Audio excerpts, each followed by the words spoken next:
Halo semuanya, balik lagi bersama saya Dodi di modul Behavioral Finance dan di video ini kita akan bahas bareng subkategori kedua dari cognitive bias, yaitu processing error. Information processing bias terjadi ketika seseorang salah dalam memproses informasi.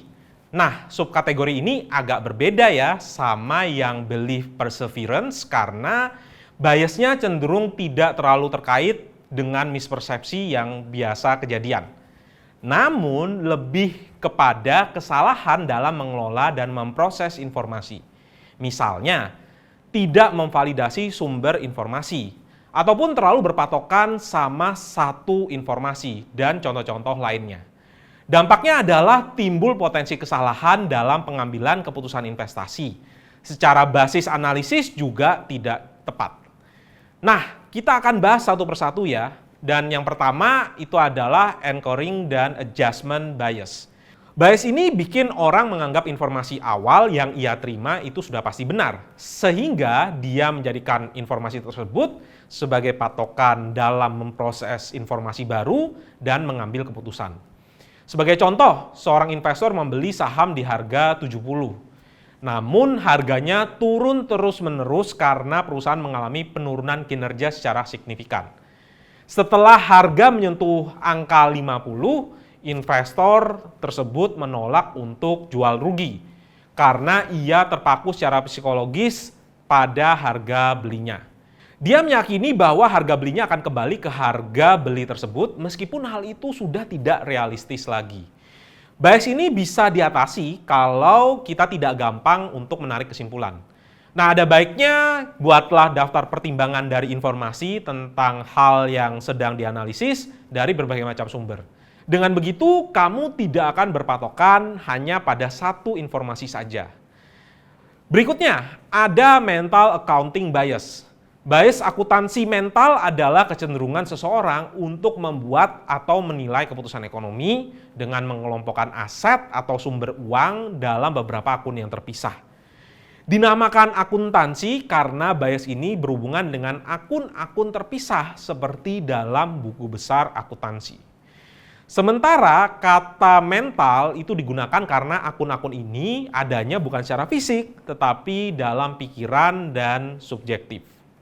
Contoh mental accounting bias dalam saham adalah ketika kamu mendapat dividen dan capital gain, tapi menganggap kedua pendapatan itu tidak sama.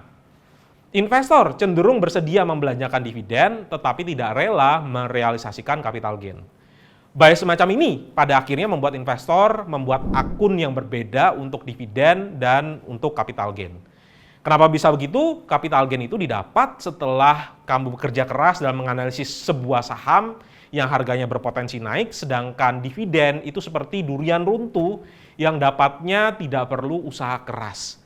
Jadi secara tidak sadar, kamu menganggap dividen bisa dipakai dengan lebih leluasa.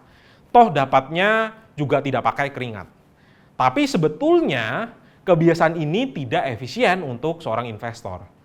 Cara mengatasinya adalah kamu bisa list down semua aset atau cash yang kamu punyai dan berpotensi produktif, kemudian menjadikan itu sebagai satu kategori. Karena asalnya dari mana itu tidak terlalu penting, yang penting adalah nominalnya. Nah, dengan begini kamu bisa jadi lebih fair dan menilai dan mengalokasikan penggunaan aset produktif kamu. Kemudian ada juga framing bias. Bagaimana sebuah informasi disampaikan tidak kalah pentingnya dengan isi informasi itu sendiri. Framing bias ini biasanya terjadi ketika kita secara tidak sadar diarahkan untuk mengambil keputusan atau kesimpulan. Informasi tersebut disampaikan dengan sedemikian rupa untuk membuat suatu pilihan yang lebih favorable ketimbang yang lainnya sesuai dengan keinginan si pembeli informasi. Framing di dunia saham biasanya terjadi ketika perusahaan merilis laporan keuangan. Sebagai contoh, sumber press release perusahaan tertentu hanya menyebut bahwa performa perusahaan meningkat karena pendapatannya meningkat 20%. Namun tidak disebutkan bahwa ternyata perusahaan ini mengalami penurunan laba bersih yaitu 5%. Supaya bisa bebas dari framing bias, kita bisa memperbanyak informasi dan sumber-sumber yang kredibel Misalnya, laporan keuangan atau laporan resmi perusahaan ke bursa. Setidak-tidaknya kita bisa cross-check apakah informasi itu sudah disampaikan dengan utuh atau tidak. Nah, yang terakhir itu adalah availability bias. Bias ini muncul karena kecenderungan orang untuk mengambil keputusan berdasarkan informasi yang mudah diingat berdasarkan kejadian serupa yang dialami sebelumnya.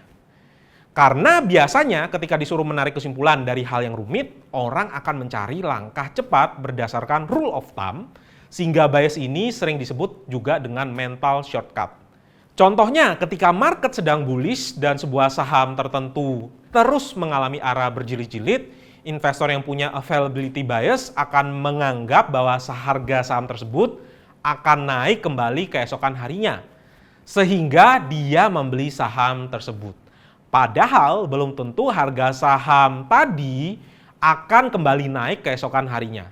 Masalahnya dalam mengambil kesimpulan itu terlalu banyak variabel yang tidak kita pertimbangkan.